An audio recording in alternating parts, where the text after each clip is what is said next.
Hello student, कैसे हैं आप? उम्मीद है कि स्वस्थ होंगे।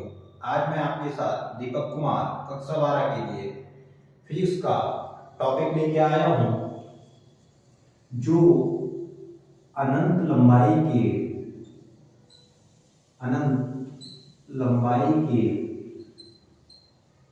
एक समान अनंत लंबाई के एक समान आवेशित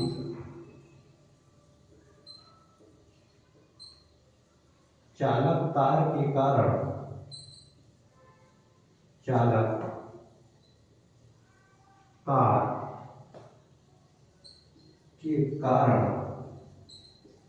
विद्युत क्षेत्र की तीव्रता है।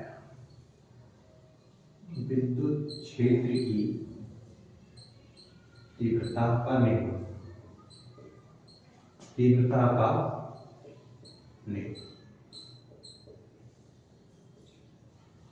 आज हम पढ़ने वाले हैं क्या? अनंत लंबाई के आवेशित चालक तार के कारण विद्युत क्षेत्र की तीव्रता का नियम। इसमें हम सबसे पहले क्या बनाएंगे? एक बेलनाकार पृष्ठ लेंगे। एक बेलनाकार गाउसीय पृष्ठ लेंगे। ये हमने क्या बना दिया? एक बेलनाकार गाउसीय पृष्ठ बना दिया। इसके अंदर यानी कि इस पृष्ठ के अंदर कोई अनंत लंबाई का एक आवेशित चालक तार हमने क्या करा है? इसमें फिट कर रखा है, जिस पर हमारा क्या है? प्लस यानी धनात्मक आवेश स्थित है। इस चालक तार के अंदर जो हमारा गाउसीय पृष्ठ है, उसकी लंबाई कितनी है? हमारी स्मॉल एल है। इस गाउसीय पृष्ठ के हमारे तीन पृष्ठ होते हैं। पहला ऊपरी पृष्ठ, ये वाला निचला पृष्ठ, तीसरा सामने वाला पृष्ठ। तो ये हमारे क्या है? तीन पृष्ठ हैं। इसमें विद्युत क्षेत्र की तीव्रता ई वेक्टर, विद्युत क्षेत्र की तीव्रता एक समान है। इसमें ये जो हमारा ये वाला क्षेत्र है, इस क्षेत्र को हम क्या मान रहे हैं? डी ए1 वेक्टर मान रहे हैं। तो E1 वेक्टर और डी ए1 वेक्टर परस्पर एक दूसरे के यहाँ क्या होते हैं? लंबवत होते हैं। इसी प्रकार इस वाले पृष्ठ को हमने दूसरा पृष्ठ मान रहे हैं। यहाँ पर E वेक्टर व डी ए2 वेक्टर क्या है? ये भी परस्पर एक दूसरे के क्या है? लंबवत है। ये अनंत लंबाई वाला जो तार है, जिसका रेखीय आवेश घनत्व लैम्बडा है, इससे स्मॉल आर दूरी पर हमारा कोई बिंदु क्या है? पी स्थित है। कोई बिंदु क्या हो गया? हमारा पी स्थित हो गया, जिस पर हमने विद्युत क्षेत्र की तीव्रता ज्ञात करनी है। ये हमारा तीसरा पृष्ठ है। ये ई वेक्टर और यहीं पर हमारा क्या होगा? डी ए3 वेक्टर, यानी कि ये तीसरा पृष्ठ सामने वाला। तो ये हमारा डायग्राम बनके कंप्लीट हो गया। इसमें एक बेलनाकार गाउसीय पृष्ठ लिया गया है, जिसकी लंबाई L है। इसके अंदर एक अनंत विस्तार वाला हमने क्या है? तार डाला गया है, जिसका रेखीय आवेश घनत्व लैम्बडा है। हम बता चुके हैं कि इस गाउसीय पृष्ठ के तीन सतह हैं। एक पहला पृष्ठ ऊपर वाला, दूसरा नीचे वाला और तीसरा सामने वाला, जिसके पृष्ठ डी ए1 और विद्युत क्षेत्र ई वेक्टर परस्पर एक दूसरे के क्या है? लंबवत हैं, यानी कि 90 डिग्री का कोण बना रहे हैं। दूसरा पृष्ठ हमारा क्या है? डी ए2 क्षेत्रफल वाला है। इसमें भी विद्युत क्षेत्र और डी ए2 वेक्टर परस्पर एक दूसरे के क्या है? लंबवत है।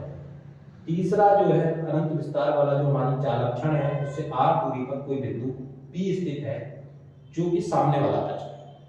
इसमें जो क्षेत्रफल अवयव है, यानी कि तीसरा पृष्ठ डी ए3 है, वो विद्युत क्षेत्र ई वेक्टर के साथ एक ही दिशांक में है, जिसके कारण इसका कोण कितना होगा? थीटा बराबर 0 डिग्री होगा। तब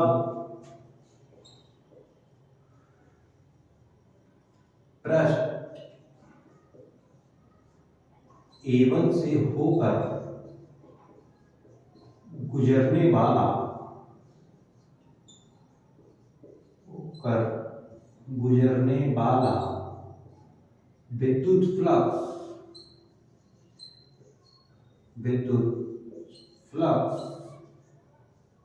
φ1 बराबर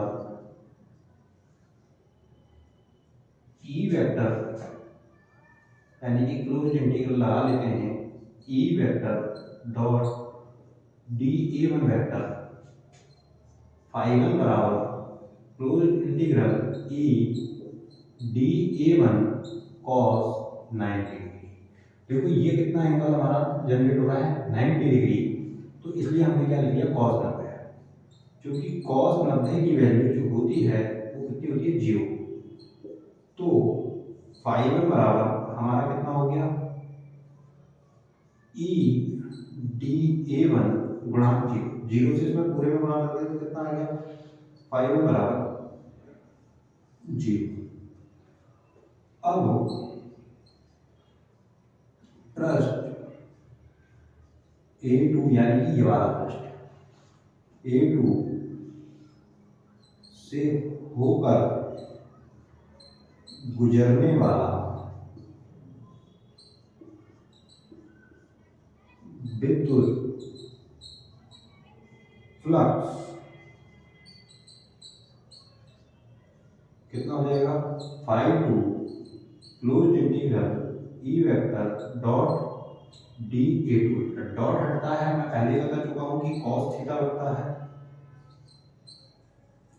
ई वेक्टर, यानी अब हम डॉट वेक्टर हटा रहे हैं तो E D A two cos कितना हो जाएगा हमारा cos थीटा।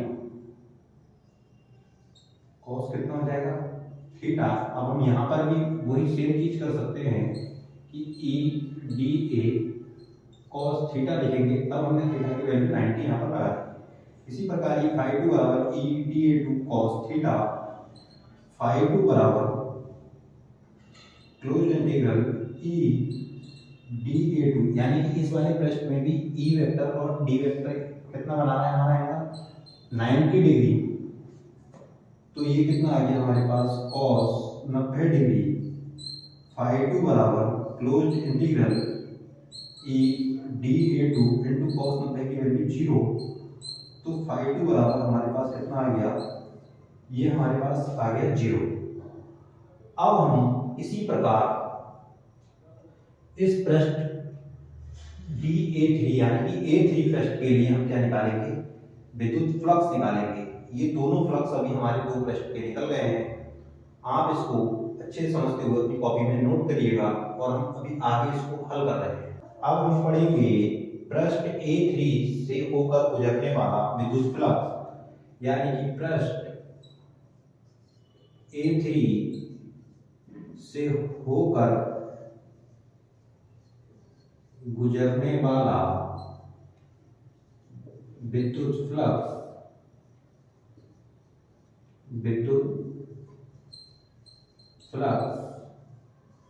φ3 बराबर close integral E vector dot D A three.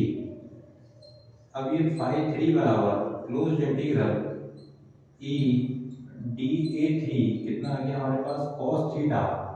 अब ई वेक्टर और डी ए वेक्टर एक ही दिशा में होने के कारण एंगल कितना हो जाएगा हमारा 0 degree.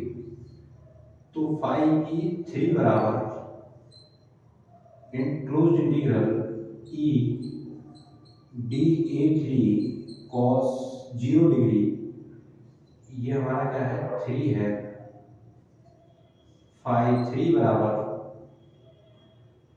Close integral E D A three. cos 0 का मान कितना होता है, cos 0 का मान कितना होता है 1 होता है cos 0 डिग्री का मान, ठीक है। तो ये हमारा क्या आ गया डी ए थ्री। तो φ3 बराबर E close integral D A three.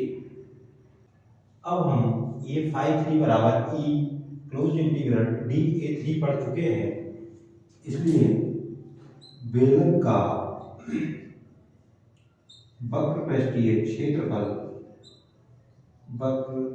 पृष्ठीय क्षेत्रफल जो आएगा, क्योंकि ये सामने वाला पृष्ठ है इसलिए हमारा वक्र है, ये वाला और ये वाला पृष्ठ भी आता तो हमारा क्या बनता है, ये समकोण बनता।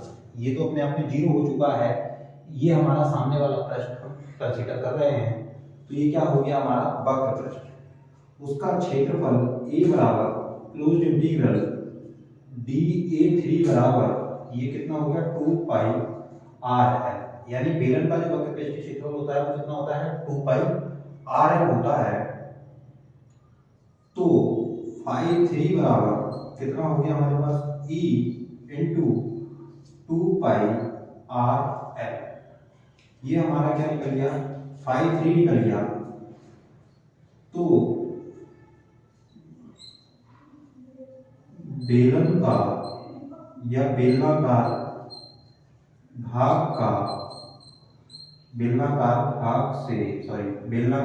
से गुजरने वाला कुल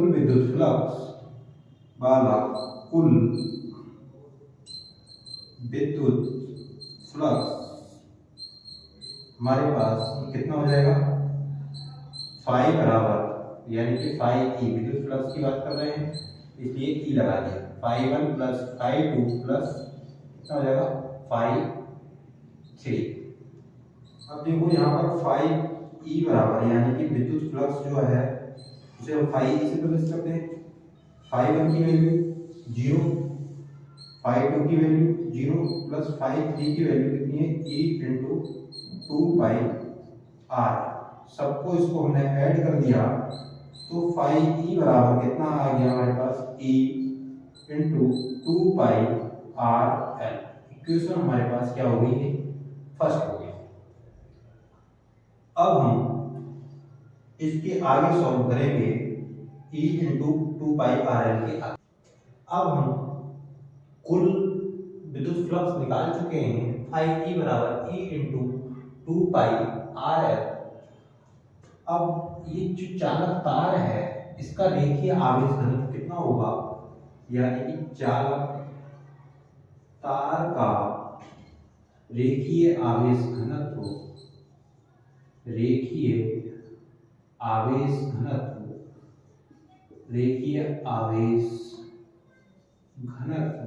लैम्डा बराबर Q अपॉन L, यानी Q कुल आवेश है, L जो है इस चालक तार की क्या है लंबाई है।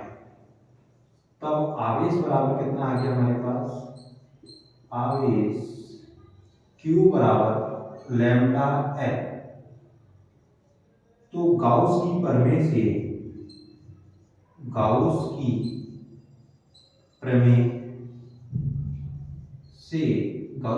हमने क्या पढ़ी, फाई ई बराबर Q अपॉन एप्सिलॉन 0। अब देखो ये Q की वैल्यू लैम्डा L है, तो फाई ई बराबर हम Q के स्थान पर कितना रख सकते हैं, लैम्डा L अपॉन फाई 0। यह मान उठा करके कहाँ रखेंगे, इसे हम क्या मान लें, समीकरण 2 मान लें। समीकरण 2 का मान समीकरण 1 में रखने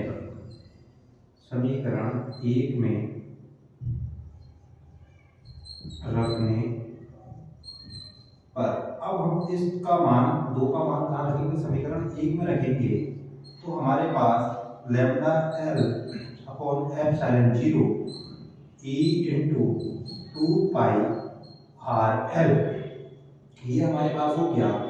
अब हम लैम्डा एल से हमारा एल कट गया तो यहाँ कितना आ जाएगा, इसलिए लैम्डा अपॉन एप्सिलॉन 0 बराबर E into 2 pi are.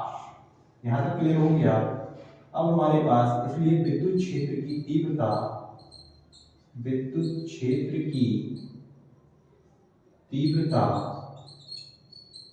E बराबर कितनी आ जाएगी हमारे पास, ये 2 पाई आर करके नीचे आ जाएगा।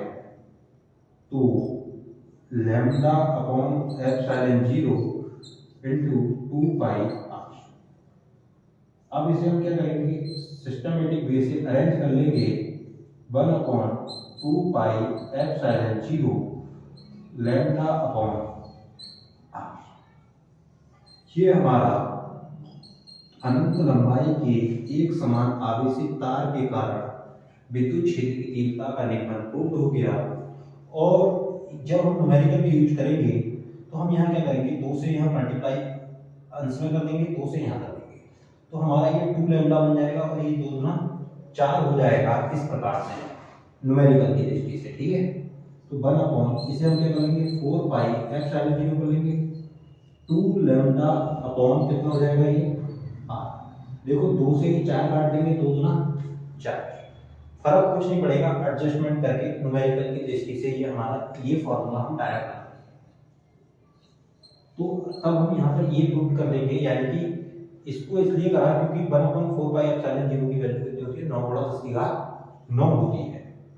तो ये न्यूमेरिकल का इशू है, लेकिन हमें जो प्रूव करना था वो यहाँ तक करना था। वीडियो अगर अच्छी लगी हो तो लाइक कीजिएगा, चैनल को सब्सक्राइब कीजिएगा और दोस्तों के साथ ज़्यादा से ज़्यादा शेयर कीजिएगा। धन्यवाद।